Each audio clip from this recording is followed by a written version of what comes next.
शहजाद पूनावाला जी, आपसे ही शुरुआत करते हुए, यूपी के लड़कों का कमाल 2017 में भले ही ना चला हो, लेकिन 2024 के लिए जिस तरह से कमर कस रहे हैं अखिलेश यादव, एक तरफ खुद ही 32 उम्मीदवारों का ऐलान सपा ने कर दिया, उसके बाद 17 सीटें कांग्रेस को दे दी, अब मध्य प्रदेश में भी सपा को 1 सीट मिलने जा रही है। ऐसा लग रहा है कि गठबंधन में सब कुछ अच्छा चल रहा है और बीजेपी के लिए ये जो गठबंधन है वो चुनौतियां बढ़ाने वाला है। शहजाद पूनावाला जी।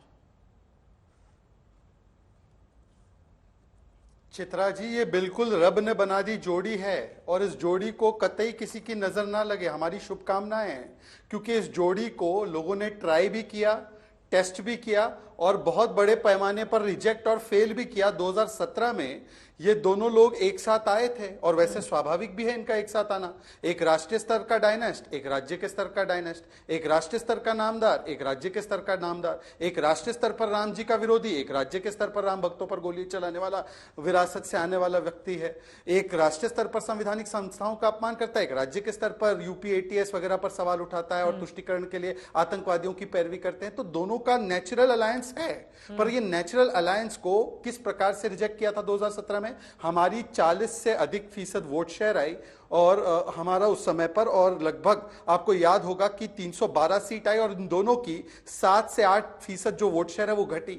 अच्छा, 2014 में आप अगर देखेंगे तो लगभग 42-43% बीजेपी का वोट शेयर था। ये दोनों अगर साथ में भी आ जाते तो इनका वोट शेयर 30% था। और 2019 में क्योंकि MY फैक्टर टेम्पलेट कैसे बदला, वो MY फैक्टर जो मुस्लिम यादव करते थे, आज हो गया है मोदी, योगी, महिला, युवा। और जिस प्रकार का काम लॉ एंड ऑर्डर पर हुआ, इंफ्रास्ट्रक्चर पर हुआ, इकोनॉमी पर हुआ, यूपी के 18% बेरोजगारी को 2% कर दिया, तो उसमें हमारा वोट शेयर 49% हो गया 2019 आते आते, और अब हमारा वोट शेयर 50% पार जाने वाला है। इसका मतलब 80 में से 80 सीट एनडीए को मिलने वाली है। अब ये लोग दो साथ में आ भी जाए तो ये 10 सेकंड और, ये तो मजबूरी का गठबंधन है ना। चित्रा जी, सोचिए एक बात कि कुछ लोग रायबरेली छोड़कर चले गए, कुछ लोगों को छोड़ दिया है इनके अलायंस में, कुछ शेरवानी चले गए, कुछ पल्लवी पटेल जी के स्वर जो सुनाई दे रहे हैं। तो राज्य के स्तर पर कुछ लोग इनको छोड़ रहे हैं और राष्ट्र के स्तर पर तो मायावती से लेकर ममता बनर्जी से लेकर आम आदमी पार्टी पंजाब में लेकर राहुल गांधी को छोड़ रहे हैं। तो मजबूरी का गठबंधन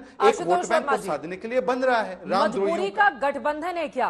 क्योंकि एक बार आपका ये फॉर्मूला 2017 में चल नहीं पाया था, आपको लग रहा है कि 24 में कमाल कर जाएगा?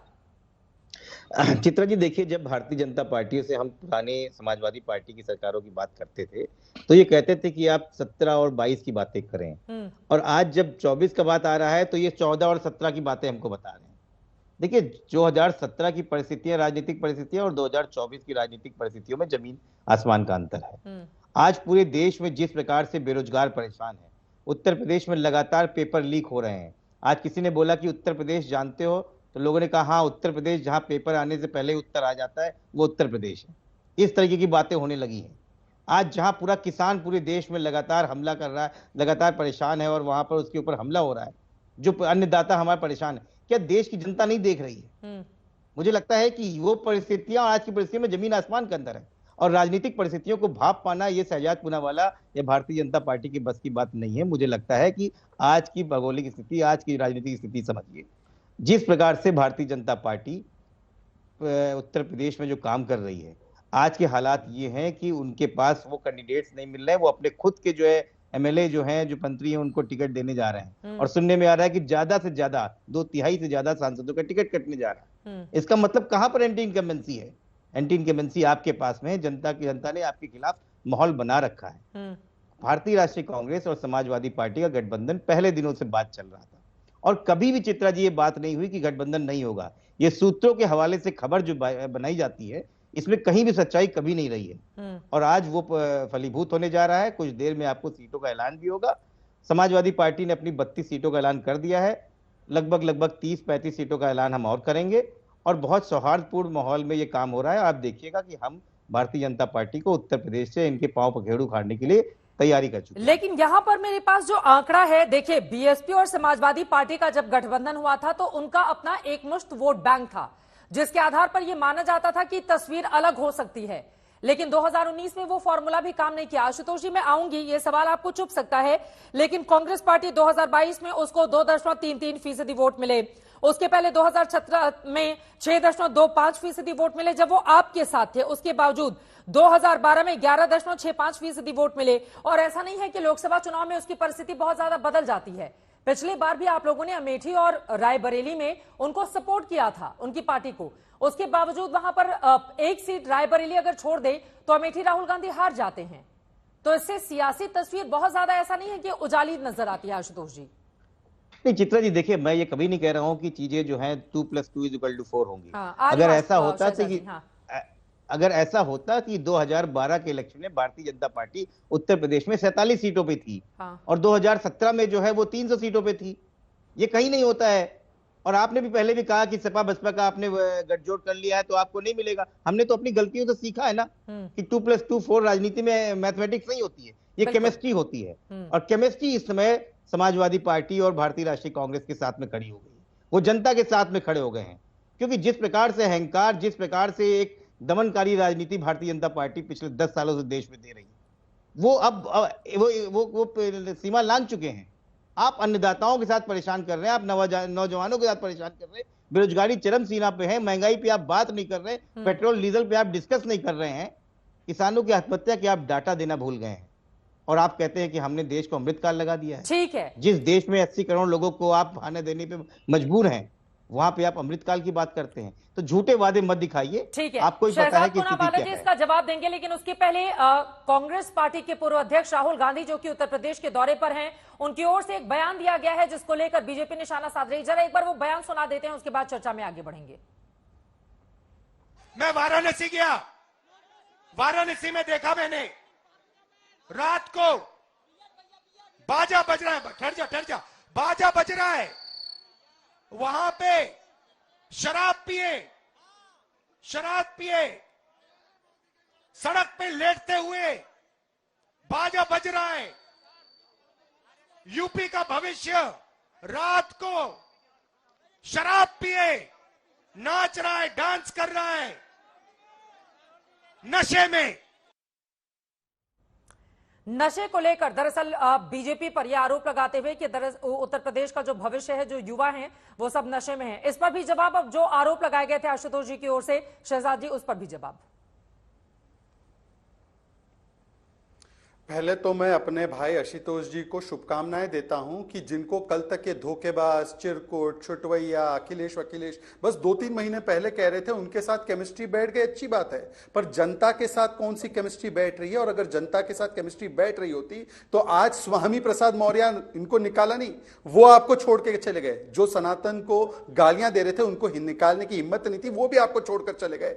पल्लवी पटेल जी के स्वर सुनिए, शेरवानी छोड़कर चले गए, आरएलडी छोड़कर चली गई। तो देखिए जनता का मूड देखते हुए कौन कौन आपको छोड़ रहा है वो एक अलग विषय है।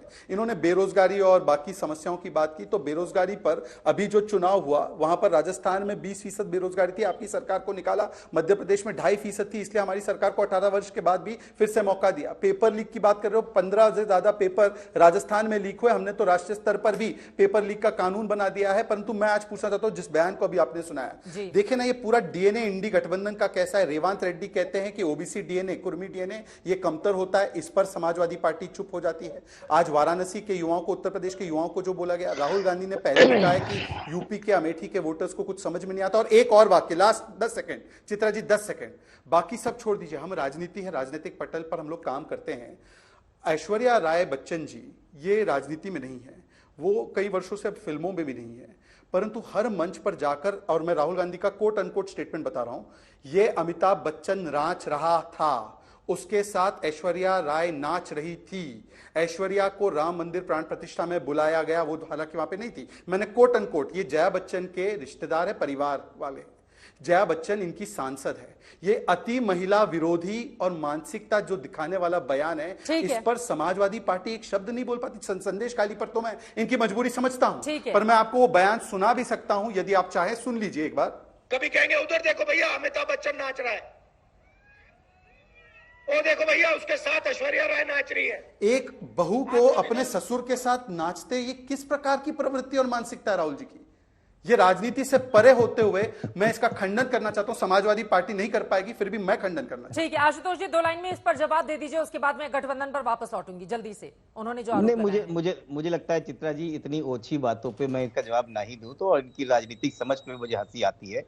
ये शहजाद पुरावाला है, जो सवाल पूछा जाए राजनीति उस पे आइए, और कौन नाच रहा था कौन नाच रही थी उस पे मत जाइए।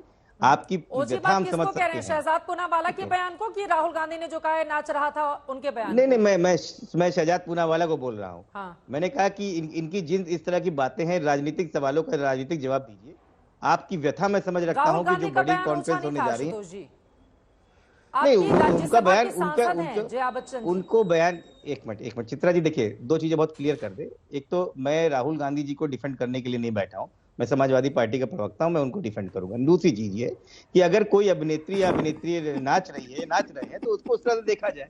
अब भारतीय जनता पार्टी के प्रवक्ताओं के पास शब्द नहीं रह गए हैं, तो वो उस चीजों को लेके जा रहे हैं जिसका राजनीति में कोई मतलब नहीं 5 है, सेकंड। और करते रहिए। देखिए, ये आपकी व्यथा समझ सकते हैं, आज आप लोगों का 5 मानसिक संतुलन बिगड़ा ठीक हो है। सकता है, और कुलदीप जी भी ये हमारे वाजिब साथ चीज आ भी चुके है। हैं। कुलदीप जी भी हमारे साथ आ चुके हैं। आम आदमी पार्टी अब क्या पंजाब में करेगी गठबंधन? कुलदीप जी मैं आपके पास आऊंगी, लेकिन उसके पहले सकारात्मक संदेश क्या उत्तर प्रदेश के लड़कों की ओर से दे दिया गया है इंडिया गठबंधन को? दूसरे राज्यों में भी गठबंधन क्या अब जल्द ही हो जाएगा? तेजस्वी यादव की ओर से पूर्व डिप्टी सीएम क्या कह रहे हैं वो सुन लेते हैं, उसके बाद चर्चा में आगे बढ़ेंगे। लोग ये भी कह रहे हैं कि इंडिया गठबंधन बनाया गया था, लेकिन अब लगता है कि वो शायद फेल हो गया। अब इंडिया अलायंस की जहां तक बात है, हम लोग तो है ही मजबूती के साथ इंडिया अलायंस में, और जब तक चुनाव नहीं हो जाता, अभी तो नोटिफिकेशन भी नहीं हुआ, कोई अगर कहता है फेल हो गया तो ये उनकी सोच हो सकती है। हम लोग आशावादी लोग हैं, हम लोग सकारात्मक सोच के लोग हैं, और जनता ही मालिक है, जनता ही निर्णय करेगी। जनता निर्णय करेगी। तेजस्वी यादव को आप सुन रहे थे।